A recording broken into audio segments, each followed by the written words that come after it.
Alpine's Hemp Company. Gummies, seltzers, syrups, and more. Treat yourself to the best. Welcome back. This is the WHKY News, and it's time now for Community Focus. I'm Ralph Mangum. Arianna Mack had the chance to speak with a member of the Western Piedmont Workforce Development Board. I'm Arianna Mack for WHKY, joined by Trey Hedrick. He is the Virtual Services Coordinator and Business Coordinator as well. I've missed that one. How are you today? I'm doing well, thank you. How are you? Good, of course. And just from your own words, give us a rundown of your position and what you do on a day-to-day. Yeah, absolutely. So once again, my name's Trey Hedrick. I'm the Business and Virtual Services Coordinator for the Western Piedmont Workforce Development Board. And I serve in a couple different roles, actually. We primarily work with monies and grants to help businesses with training needs. I also work with job seekers. I do virtual workshops as far as interviewing, resume prep, using social media for the job search, all that good stuff. So stay pretty busy. Of course. And tell us about some of these grants that have been issued recently to businesses and maybe reimbursed training. Yeah, so one of the grants that I run is the Western Piedmont Upskill Grant. And the whole goal of that is to take your current employees and upskill them, make them more retainable, give them the skills that they need to make your business more competitive. And what we can do is we can actually reimburse up to $10,000 a year, $10,000 a year, a program year, in funds to help with the training costs. Of course, and there's always a process, so it takes a grant process and then those funds are awarded through that. Correct. And I think the grant process for this grant is actually fairly simple.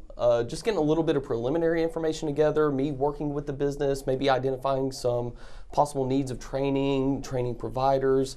I do want to say that we have some amazing partnerships with our community college system, CVCC, Western Piedmont Community College, Caldwell Community College Technical Institute.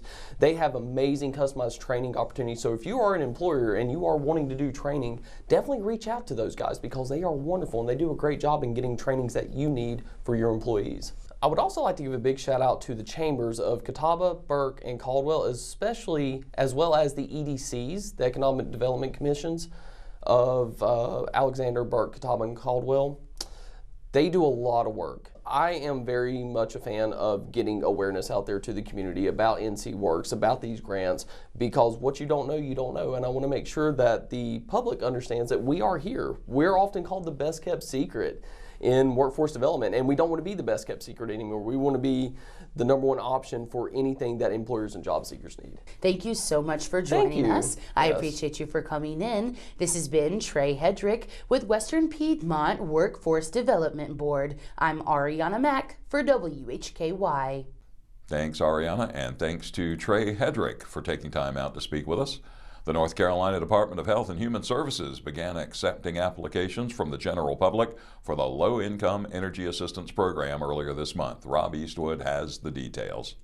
For the 25 counties that were heavily impacted by Hurricane Helene, additional disaster energy assistance funding has been appropriated by the North Carolina General Assembly to assist households with heating costs and repairs during the colder winter months. As of last week, applications for these additional disaster energy assistance funds will be accepted for eligible households residing in one of the 25 identified disaster counties during and after Hurricane Helene.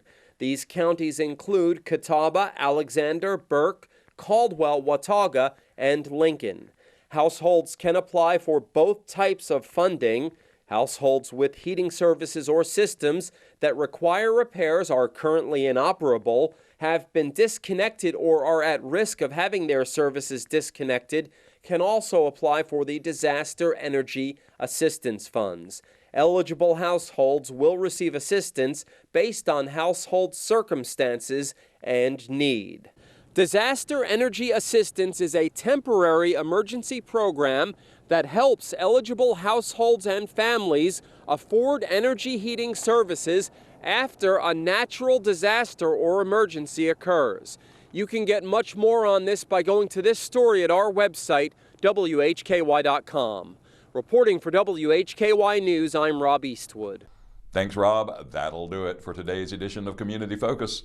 On behalf of Arianna Mack, Rob Eastwood, Jason Savage, and Trey Hedrick, I'm Ralph Mangum. This has been the WHKY News.